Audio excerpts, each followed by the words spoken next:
My 57th birthday. Table for 10. I ate alone. My wife, kids, brother, all had emergencies. But I knew the truth. For 6 months, I've been watching them plot in a group chat called Exit Strategy. They thought I was clueless. They thought wrong. That night, everything I built became a weapon. And I wasn't afraid to use it. I could have stopped this years ago. Could have confronted Rachel the first time I noticed the credit card charges to hotels I'd never stayed at. Could have asked Steven why he needed to borrow 30 grand when his franchise was supposedly pulling 6 figures quarterly. Could have demanded answers when my own kids started treating me like an ATM with a guilt complex instead of their father. But I didn't, because I wanted to see how deep it went, how far they push, how much they thought I'd tolerate before I finally broke. Spoiler alert, I never broke. I just started documenting. My name is Daniel Harrison. I'm 57 years old, and I built something from absolutely nothing. Harrison's Fitness and Wellness. Started as one gym in a strip mall in Tucson back in 1995. Now, it's 143 locations across 7 states. I didn't inherit money. Didn't marry into it. I built it with sweat, credit card debt, and the kind of stubborn refusal to quit that my old man drilled into me before he died. The franchise model was my idea. Give people the structure, the branding, the playbook, and let them run their own operation. It worked. Boy, did it work. And like an idiot, I handed out franchises to my family like party favors. Rachel got the Scottsdale location. Steven got Phoenix North. My son Liam got the Tempe campus site. My daughter Emily got the Old Town spot. Even Rob Sullivan, my best friend since college, got the Mesa franchise. All of them, gifted. No franchise fees. No royalty payments for the first 5 years. Just a clause buried in the agreement that I never thought I'd have to use. Section 14C. Moral breach and immediate termination rights. If the franchisee engages in coordinated actions to defraud, deceive, or intentionally harm the franchisor, all rights revert immediately. I activated it 3 days ago, and tonight, on my 57th birthday, I'm sitting alone at a table set for 10 at Lakeside Steakhouse. The one with the view of Tempe Town Lake. The one where we used to celebrate every milestone. 10 chairs. 10 sets of silverware. 10 glasses of water, slowly losing their chill. Rachel texted this morning. Migraine. Can't make it. Love you. Emily called an hour before. Dad, I'm so sorry. Last-minute crisis at the gallery. Rain check. Liam didn't even bother with an excuse. Just didn't show. Steven sent a voice message. Slurred. Drunk. Hey brother, got tied up. Catch you next week. Rob's text came in 2 minutes after I sat down. Something came up. You understand. I understand perfectly. They all thought I didn't know. That I was too busy, too distracted, too soft to notice. They thought I'd sit here, pathetic and alone, maybe shed a tear into my ribeye, and keep pretending everything was fine. But I wasn't alone. Not really. Because sitting 3 tables over, pretending to read a menu was Kyle. My nephew. Steven's son. 24 years old, and the only one in this entire family who still had a spine. He'd been feeding me information for 6 months. Screenshots. Recordings. Evidence. The waiter approached, young guy with nervous eyes. He held a folded piece of cardstock like it might explode. Sir, someone asked me to give you this. I took it. Didn't open it yet. Just nodded. The waiter disappeared. I unfolded the note slowly. 3 words, handwritten in that shaky script I recognized instantly. Check your phone. I did. 1 new message. Judge Gerald Thompson. Rachel's father. Retired. 80 years of legal maneuvering and courtroom intimidation, and now he was panicking. The text was short, clipped, desperate. The franchise alert just went out. Call me immediately. For God's sake, Daniel, why would you destroy this entire family? I read it twice. Then I set the phone face down on the white tablecloth and picked up my wine glass. I didn't destroy this family. They did. I just stopped pretending I didn't notice.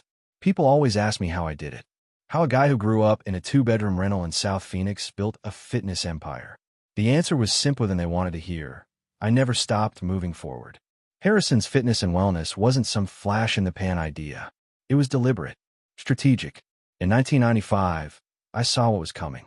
Baby boomers getting older. Millennials obsessed with wellness. The whole lifestyle brand, waved before anyone called it that.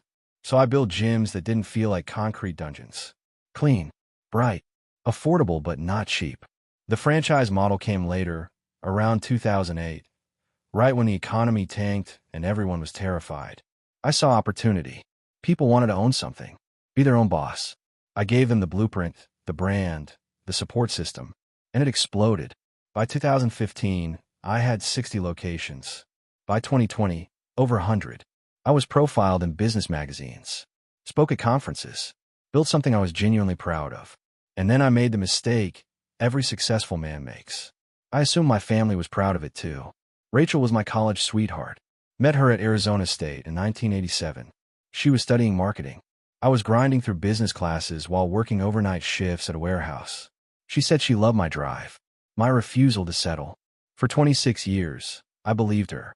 Steven, my younger brother, always looked up to me, or at least I thought he did. When he lost his job in 2012, I handed him a franchise, paid the setup costs myself, told him it was family taking care of family. Emily, my daughter, wanted to open an art gallery. I funded it, then gave her a franchise location as a safety net. She hugged me, called me the best dad in the world. Liam, my son, dropped out of college twice. I didn't lecture him, just gave him a franchise near ASU's campus. Told him he could figure life out while building something real. Rob Sullivan and I went back 35 years. Roommates in college. Best man at my wedding. Godfather to my kids. When he got divorced and his finances went sideways, I gave him a franchise too. No questions asked. I handed out empires, and they handed me back lies. 6 months ago, Kyle came to my house. He was shaking. My nephew, Steven's son, the kid I'd watched grow up. 24 years old and scared out of his mind. Uncle Dan, Kyle said, sitting across from me in my study. There's something you need to know. He pulled out his phone. Show me a group chat. A thread with 9 people in it. Rachel, Steven, Emily, Liam, Rob, Steven's wife, Rob's new girlfriend, even Judge Thompson, Rachel's father. The group was called Exit Strategy. I scrolled through the messages. My hands didn't shake. They should have. But I'd spent too many years negotiating deals, staying calm under pressure. So I just read. Rachel, he's been distracted lately. Now's the time. Steven, I've got the LLC paperwork ready. We file next month. Emily, do we really have to keep pretending? I'm exhausted. Rob, once the transfer goes through, we're golden. He'll never see it coming. Kyle's voice pulled me back. I didn't know what to do, but I couldn't just. You did the right thing, I said quietly. And that's when I started planning. Not revenge. Something colder. Justice. The hardest part wasn't the betrayal. It was pretending I didn't know about it. For 6 months, I woke up next to Rachel and smiled. Kissed her goodbye. Asked about her day. Listened to her complain about the gym, about members, about staff issues. All while knowing she was planning to strip everything from me. 6 months of family dinners where Steven talked business and slapped my back like we were brothers in the trenches. 6 months of Emily showing me photos of her gallery openings while secretly mocking me in group chats. 6 months of Liam asking for advice on running his franchise while plotting with the others. I became a different kind of man during those months. Not angry, not bitter, just methodical. Kyle fed me everything. Screenshots arrived at 2 in the morning. Voice recordings came through encrypted apps. Documents appeared in my email with subject lines like, Uncle Dan, you need to see this. The group chat was a goldmine. They got comfortable, sloppy, arrogant. Steven, Dad would be ashamed of how soft Dan's gotten. We're doing him a favor, honestly. Rachel, he won't even notice until it's too late. I've been managing his passwords for years. Rob, the LLC transfers next week. After that, the franchises are legally ours. Emily, can we please just get this over with? I'm tired of pretending to care about his boring gym stories. I printed every message, saved every file, built a timeline that would make a prosecutor weep with joy. But I didn't just collect evidence. I studied the franchise agreements I'd written years ago, the ones my attorney, a sharp woman named Claire Donovan, had drafted with ironclad precision. Section 14C sat there like a loaded gun gathering dust. Moral breach and immediate termination rights. If any franchisee engaged in fraud, conspiracy, or coordinated harm against the franchisor, all rights reverted immediately. No appeals. No grace period. Just termination. 3 weeks ago, I met with Claire in her downtown office. spread the evidence across her conference table like a battlefield map. She read through it in silence. When she finally looked up, her expression was pure steel. "Daniel," Claire said, "this is airtight. You could not only terminate the franchises, you could sue for damages, fraud, conspiracy." "I don't want to sue," I said. "I want them gone." She nodded slowly. "Then we activate Section 14C. I'll draft the notices. You'll need to file with the state, notify the franchise board, and send formal termination letters." "How long?" I asked. 72 hours from filing to execution. I filed 3 days before my birthday. The state accepted the documentation without question. The franchise board rubber-stamped it, and the termination notices went out electronically at exactly 6:47 p.m. on the day of my birthday dinner. Every franchisee in the Harrison system received a notification. Standard protocol. But 7 of those notifications had a red flag attached. Franchise agreement terminated. Breach of Section 14C. Rachel got hers while sitting in our living room, scrolling her phone. Stephen got his while driving home from wherever he'd been instead of my dinner. Emily's arrived while she was at her gallery, probably laughing with friends about how she'd ditched her pathetic father. Liam's hit his phone during whatever emergency kept him away. Rob's came through while he was ignoring my calls. And just to make sure the message was clear, Judge Gerald Thompson, Rachel's father, got copied on every single one. Not because he was a franchisee, but because his name appeared in the group chat. Because he'd given Rachel legal advice on how to protect assets during a transition. That's when his panic text came through. The franchise alert just went out. "Call me immediately. For God's sake. Daniel, why would you destroy this entire family?" I read it twice while sitting at my empty birthday table. Then I ordered dessert. I slept better that night than I had in months. No Ambien. No whiskey. Just 8 solid hours of the deepest rest I'd had since Kyle first showed me that group chat. Rachel didn't come home. I heard her car pull into the driveway around 11, then leave 20 minutes later. Probably couldn't face me. Probably scrambling to meet with Stephen, with her father, with anyone who could make this nightmare go away. Good luck with that. My phone started ringing at 6:15 a.m. Stephen. I let go to voicemail. He called again at 6:22, again at 6:30, then Rachel, then Emily, then Judge Thompson. 12 calls in 40 minutes. I made coffee, sat on the back patio, watched the sunrise paint the desert gold and red. Arizona mornings are something else. Clean, honest, the kind of beauty that doesn't lie to you. At 7 a.m., my phone buzzed with a text from Claire Donovan. All franchises flagged. State filings confirmed. Board notified. You're clear. How are you holding up? Never better, I replied. At 7:45, Kyle's truck pulled into my driveway. He walked around back, saw me on the patio, and just stopped. His face was a mess. Exhausted. Relieved. Guilty. "Uncle Dan," he said quietly. "Sit down," I told him. He did. I poured him coffee from the carafe I brought outside. We sat in silence for a minute. "My dad called me 17 times, Kyle finally said. "He knows I'm the one who told you." "You worry?" I asked. Kyle shook his head. "No, I'm done being scared of him." I nodded. This kid had more spine than his father ever did. "What happens now?" Kyle asked. "Now," I leaned back in my chair. "Now they panic. They'll try to negotiate, threaten, cry, beg. Judge Thompson will try to find a legal angle. Rachel will play the victim. Stephen will act like I betrayed him." "And you?" Kyle asked. "I'm going to finish my coffee," I said. "Then I'm going to the office. Business as usual." Kyle looked at me like I just told him I was going to the moon. "That's it?" he asked. "That's it," I said. "They spent 6 months planning to destroy me. I spent 6 months documenting everything they did. The law's on my side. The contracts are ironclad. They have no move left. They'll fight back," Kyle said. "Let them," I replied. "Fighting back requires leverage. They don't have any." At 8:30, I walked into Harrison's corporate headquarters in Scottsdale. My assistant, Maria, looked up from her desk with wide eyes. "Mr. Harrison," she said carefully, "there are people waiting in your office." "Who?" I asked, though I already knew. "Your wife, your brother, and a man who says he's your attorney." I smiled. Judge Thompson brought a lawyer. How considerate. Maria looked nervous. "Should I call security?" "No," I said. "Let them wait. I have emails to answer first." I walked past my office door. Heard muffled voices inside. Angry. Desperate. Exactly what I expected. I spent 30 minutes responding to franchise partners, assuring them that the terminations were isolated incidents and wouldn't affect their operations. Then I stood, straightened my tie, and walked into my office. Rachel sat in one chair, Stephen in another.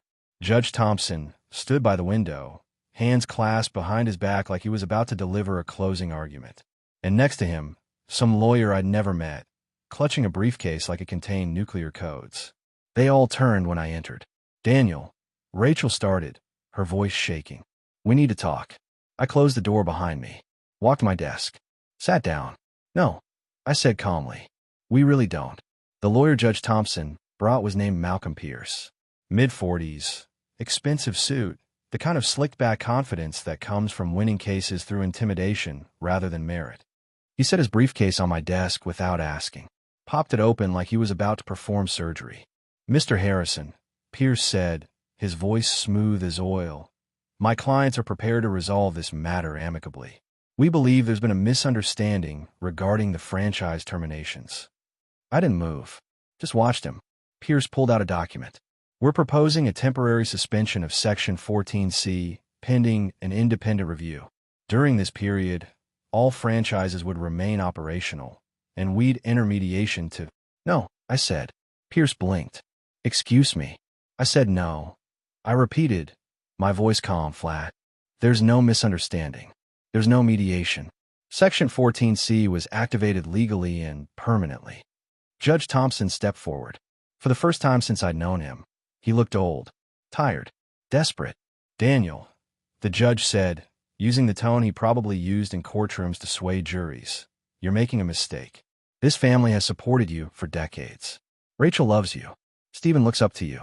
The kids mock me in a group chat. I interrupted, pulling out my phone. I turned it toward him, showed him the screenshots Kyle had sent. Emily called me pathetic. Liam said I was too stupid to notice. And your daughter, Judge, your daughter orchestrated the whole thing. Rachel's face went white. Daniel, please. You don't get to please me anymore, I said, standing. You had 6 months to come clean, to stop, to tell me the truth. Instead, you doubled down. You brought in your father. You brought in a lawyer. You thought you could intimidate me into backing down. Stephen finally spoke, his voice shaking with barely controlled rage. You're destroying this family over a business disagreement. Dad would be ashamed of you. That one hit different. Our father had died 10 years ago. Lung cancer. He'd worked construction his whole life, never made much, but he taught us to work hard and stick together. I looked at Stephen, really looked at him. My little brother. The guy I'd bailed out more times than I could count. Dad would be ashamed of you. I said quietly. You stole from me, lied to me, conspired with my wife to strip everything I built. Don't you dare invoke his name to justify what you did. Stephen's jaw clenched. For a second, I thought he might swing at me. Part of me almost wished he would. Give me one more reason. Pierce tried to regain control. Mr. Harrison, if you proceed with these terminations, my clients will have no choice but to pursue legal action. We'll challenge Section 14C in court. We'll argue undue hardship, procedural violations. Go ahead, I said, cutting him off. Claire Donovan drafted those contracts. She's the best franchise attorney in the state. Section 14C is ironclad. But if you want to waste your money on a lawsuit you'll lose, be my guest. I walked to the door, opened it. This meeting is over, I said. You have 72 hours to vacate the franchise locations. After that, I'm filing eviction notices and trespassing charges. Rachel stood, tears streaming down her face. Real or fake, I couldn't tell anymore. Didn't care. Daniel, please, she whispered. We can fix this. We can go to counseling. We can. We're done, Rachel, I said. You wanted an exit strategy. Congratulations. You got one. Judge Thompson's face turned red. You smug son of a— Careful, Judge, I said, my voice dropping to ice. You're my building, and I have security on speed dial. They left. All of them. Pierce grabbed his briefcase. Stephen shoved past me without a word. Judge Thompson glared but said nothing. Rachel was the last to leave, moving slowly, like she was waiting for me to stop her. I didn't. When the door closed, I stood there for a long moment. Then I walked back to my desk and called Kyle. It's done, I said. They're out. Kyle exhaled. How do you feel? I looked out the window at the Scottsdale skyline. Clear blue Arizona sky. Mountains in the distance. Free, I said. They didn't go quietly. Over the next 48 hours, I got 19 voicemails, 34 texts, and 12 emails. Threats. Pleas. Accusations. Judge Thompson sent a formal letter demanding arbitration. Peers filed an emergency motion for an injunction. Rachel showed up at the house twice. I didn't answer the door. Stephen tried a different approach. He posted on social media. Long, emotional rant about how I'd betrayed family values and destroyed lives over a business dispute. He painted himself as the victim, the loyal brother stabbed in the back by a greedy, heartless tyrant. It got traction, a few hundred likes, dozens of comments from people who didn't know the full story. People calling me cold, ruthless, a monster. I didn't respond. Didn't need to. Because 48 hours after Stephen's post, Kyle posted his own. Screenshots of the exit strategy group chat. Every message. Every betrayal. Every lie. He captioned it simply. The truth about my Uncle Daniel and why I'm proud to stand with him. Stephen's post got ratioed within an hour. Comments turned against him. People called him out. Demanded answers. He deleted the post by noon. But the internet doesn't forget. Screenshots circulated. The narrative flipped. Meanwhile, Claire Donovan destroyed Pierce's injunction motion. The judge didn't even hold a hearing. Just denied it outright with a 2-sentence ruling. Plaintiff fails to demonstrate procedural violation or legal standing to challenge a valid termination clause. Motion denied. Rachel tried one more time. She showed up at the corporate office on day 3, right before the eviction deadline. Maria buzzed me. Mr. Harrison, your wife is here. She's asking to see you. She says it's urgent. I hesitated. Not because I wanted to see her, but because part of me, some small stupid part, wondered if she'd finally tell the truth. Send her in, I said. Rachel walked in slowly. She looked exhausted. No makeup. Hair pulled back. Dark circles under her eyes. She sat down across from me without asking. Daniel, she started, her voice soft, broken. I know I messed up.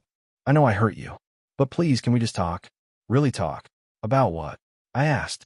About us, she said. About why this happened. About how we got here. I leaned back in my chair.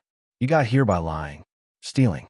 Conspiring with my brother and your father to take everything I built. That's how we got here. Her face tightened. It wasn't like that. Then what was it like? I asked. Explain it to me. Make me understand why my wife of 26 years decided I was the enemy. She looked down. You changed. You got so focused on the business. We stopped being a team. I felt invisible. So you stole from me. I said. I didn't steal, she said quickly.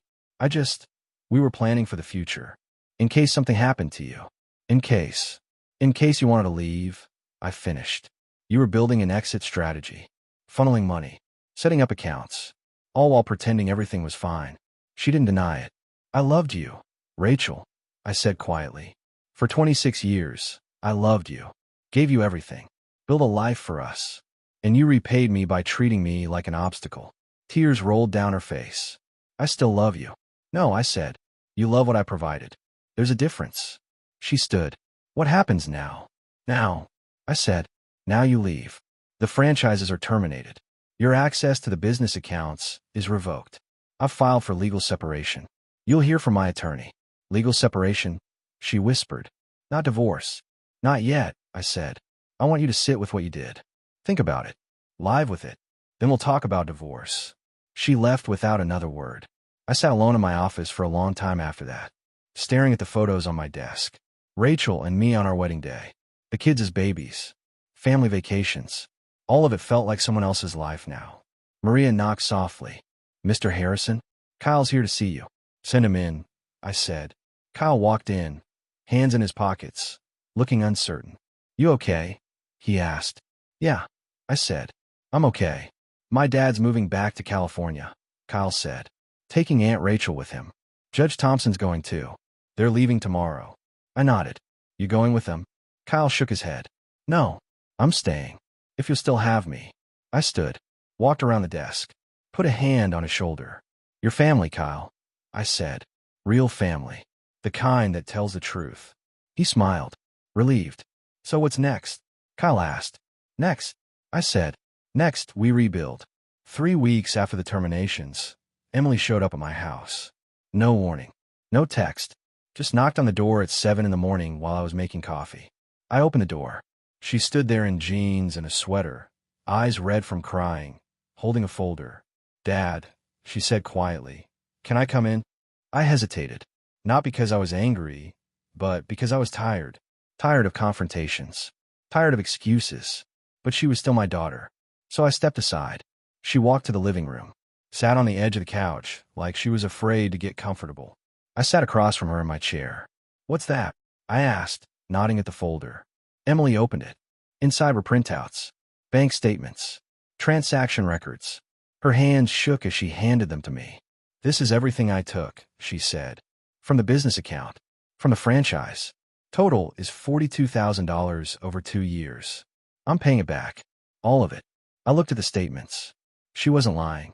Every withdrawal, every transfer, all documented. How? I asked. I sold the gallery. Emily said, her voice breaking.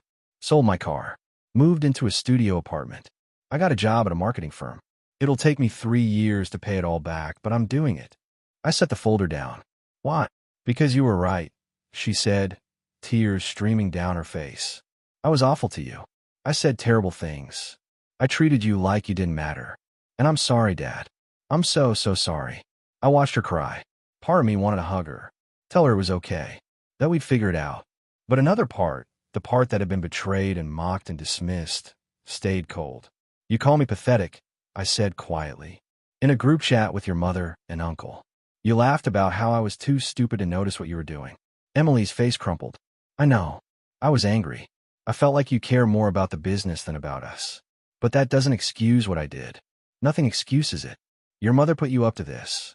I asked. Emily shook her head. No. She told me not to come. Said you'd never forgive me. But I had to try. Even if you hate me.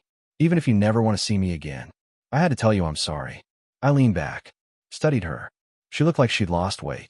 Dark circles under her eyes. This wasn't an act. She was genuinely broken.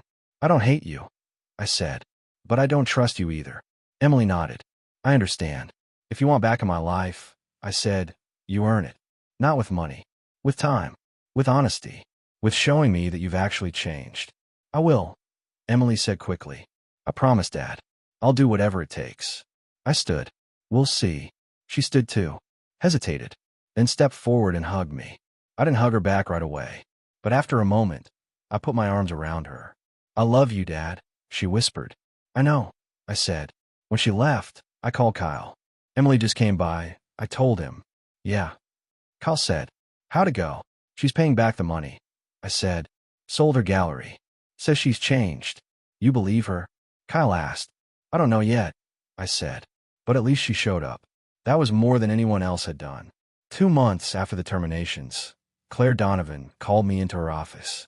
Her voice on the phone was tight, controlled. The tone she used when something serious had landed on her desk. Daniel, we have a problem, she said. I drove to her downtown office. She met me in the conference room, a thick document laid out on the table. What is this? I asked. A will, Claire said. Allegedly yours. Filed with the probate court yesterday by Malcolm Pierce on behalf of Rachel Harrison. I picked it up, skimmed the first page. My name, my signature, dated 6 months ago. It stated that in the event of my death, all assets, including Harrison's fitness and wellness, would transfer to Rachel. Stephen would become CEO. Rob would assume operational control. I looked at Claire. This isn't real. I know, she said, but it's a good fake. The signature looks authentic. The notary stamp is legitimate. They put work into this. How'd they get my signature? I asked. Claire pulled out another document. An old lease agreement from 2019. My signature at the bottom. They copied it, she said. Scanned it, digitally inserted it onto the will. Same notary you used 3 years ago, probably bribed or tricked into stamping it. I sat down. They're trying to set up a contingency. If something happens to me, they inherit everything. Claire finished. It's fraud, Daniel. Clear cut. But we need to prove it before a judge takes it seriously. Can we? I asked. Claire smiled. Already did. I had a forensic document examiner analyze it. The signature is a digital copy. The notary confirmed he never notarized this document. In the language, it contradicts your actual will, the one you filed with me 4 years ago. She pulled out my real will. This one names Kyle as executor. Leaves the business to a trust benefiting legitimate franchise partners. Rachel gets nothing. I exhaled. So what happens now? Now, Claire said, we file a motion to void the fake will and press charges for forgery and fraud. Malcolm Pierce is going to have a very bad week. Do it, I said. Claire nodded. One more thing. I did some digging. Judge Thompson's name is on the notary documents as a witness. He was involved in creating this. My jaw tightened. How deep does this go? Deep enough, Claire said. They were planning this for months. The will was their insurance policy. If you died before they could strip the business, they'd inherit it anyway. I stood, walked to the window, looked out at the Phoenix skyline. They really thought this would work, I said. Desperation makes people sloppy, Claire said. That night, I sat in my study with a bourbon and thought about Rachel. 26 years of marriage. 2 kids. A life built together. And she'd been willing to forge my will, steal my signature, and conspire with her father to take everything. My phone buzzed. A text from Liam, my son. First time he'd contacted me since the birthday dinner. Dad, can we talk? I stared at the message for a long time. Then I typed back, not yet. When you're ready to tell the truth, we'll talk. He didn't respond. The next morning, Claire filed the motion. The court scheduled an emergency hearing. Malcolm Pierce tried to withdraw as Rachel's attorney. The judge denied it. By the end of the week, the fake will was voided. The notary confessed he'd been paid $5,000 by Judge Thompson to backdate the stamp. And the district attorney opened a criminal investigation into forgery and conspiracy. Rachel and Judge Thompson were both named as defendants. Kyle called me when the news broke. Uncle Dan, did you see? I saw, I said. You okay? He asked. Yeah, I said. I'm okay. Because the thing about betrayal, once you stop being surprised by it, you stop letting it hurt you. 4 months after the criminal investigation closed, I stood in the same steakhouse where I'd eaten alone on my birthday. But this time, the table wasn't empty. Kyle sat to my right, Emily across from me. Claire Donovan, my attorney who'd become a trusted friend, was next to Emily. Maria, my assistant who'd stuck with me through everything, sat beside Claire. And at the head of the table, in the seat Rachel used to occupy, sat a woman named Sarah Mitchell. Sarah was a franchise consultant I'd met at a business conference 6 weeks earlier. Smart, direct, no games. We'd been seeing each other casually. Nothing serious yet, but she was good company. To new beginnings, Kyle said, raising his glass. We all clinked glasses. The atmosphere was light, easy, none of the tension that used to strangle every family gathering. Emily had been working at the marketing firm for 3 months. She'd paid back $12,000 so far. True to her word. Every month, a wire transfer appeared in the business account. She showed up to my office once a week just to check in. No demands. No expectations. Just slowly rebuilding trust. Liam hadn't reached out again. I'd heard through Emily that he'd moved to California with Stephen and Rachel, living in some apartment in San Diego, working at a gym. Not mine. I felt nothing about it. No anger. No sadness. Just acceptance that some bridges burn completely. How's the expansion going? Sarah asked. Good, I said. We're opening 3 new locations in Nevada, 2 in New Mexico, all with franchise partners who actually earn their spots. Kyle grinned. Uncle Dan's been tougher on the vetting process. Background checks, financial audits, psychological evaluations. Can't be too careful, I said. Trust is earned now, not given. Claire raised her glass. Speaking of trust, I have news. Malcolm Pierce was disbarred yesterday. The state bar stripped his license for his role in the forged will. Emily's eyes widened. Seriously? Seriously, Claire said. He tried to argue he didn't know the will was fake. The ethics board didn't buy it. He's done. I felt a grim satisfaction at that. Pierce had been arrogant, slimy, everything wrong with the legal profession. Now he was paying for it. After dinner, Kyle and I walked to the parking lot. The desert air was cool, stars bright overhead. You doing okay, Uncle Dan? Kyle asked. Yeah, I said. I really am. You ever think about her? Kyle asked. Aunt Rachel. I consider the question. Sometimes. but not the way you'd think. I don't miss her. I miss who I thought she was. Kyle nodded. My dad called me last week. Wanted to know if you'd ever forgive him. What did you tell him? I asked. I told him forgiveness isn't something you demand, Kyle said. It's something you earn, and he hasn't earned it. I put a hand on Kyle's shoulder. You turned out better than all of us, kid. Kyle smiled. I had a good teacher. We stood there for a moment, looking at the city lights spreading across the valley. Harrison's Fitness isn't just a business anymore, I said. It's proof that you can survive betrayal and come out stronger. What's next? Kyle asked. Next, I said, we keep building, keep growing, and we do it the right way. Kyle nodded. Sounds like a plan. 14 months after that empty birthday dinner, I walked into the corporate office and found Kyle waiting with a bottle of champagne. What's this for? I asked. We hit 200 locations, Kyle said, grinning. As of this morning, Dallas just signed the franchise agreement. I took the bottle, looked at the label. Good stuff. We celebrating. Hell yes, we're celebrating, Kyle said. We walked to my office. I poured 2 glasses. We toasted. Your dad would have been proud, Kyle said quietly. Grandpa Harrison. He would have loved seeing what you built. Maybe, I said, but he would have been more proud that I didn't let them destroy it. My phone buzzed. A text from Emily. Dad, I just made the final payment. All $42,000 repaid. Can I take you to lunch this weekend? I texted back. Lunch sounds good. Saturday. Perfect. Love you, Dad. Love you too. Kyle noticed my smile. Emily. She finished paying it back.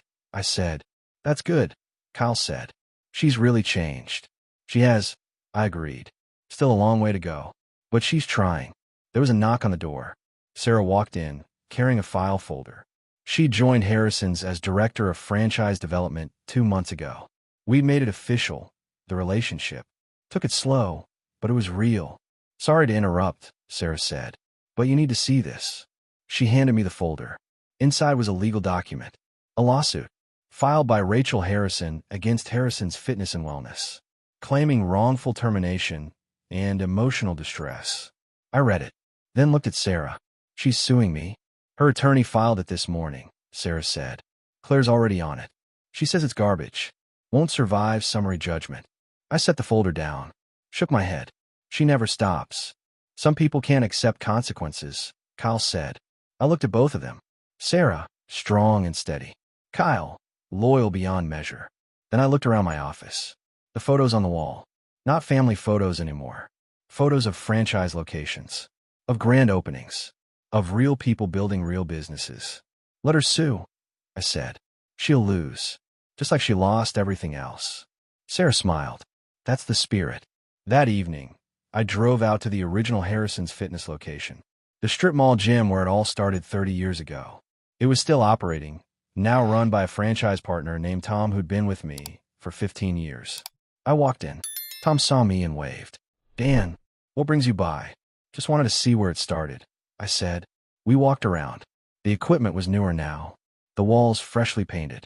But the bones were the same. The foundation I'd built when I had nothing but a dream and a willingness to work. You know what I learned this year? I said to Tom. What's that? He asked. That the people who betray you do you a favor, I said. They show you who they really are, and they make room for the people who actually deserve to be in your life. Tom nodded. That's a good way to look at it. I left the gym as the sun set, drove home with the windows down, desert air rushing in. When I pulled into my driveway, I sat for a moment. My phone buzzed. A text from an unknown number. Dad, it's Liam. I know I don't deserve it, but can we talk? I stared at the message. Thought about everything. The betrayal. The lies. The year of silence. Then I typed back. Not yet. But maybe someday. When you're ready to be honest. I hit send. Put the phone down. Walked inside. Because forgiveness wasn't weakness. It was a gift. And gifts were only given to those who earned them. I'd survived. I'd rebuilt. And I'd learned the most important lesson of all. Legacy isn't about who you give everything to. It's about who's still standing when the dust settles. And I was still standing.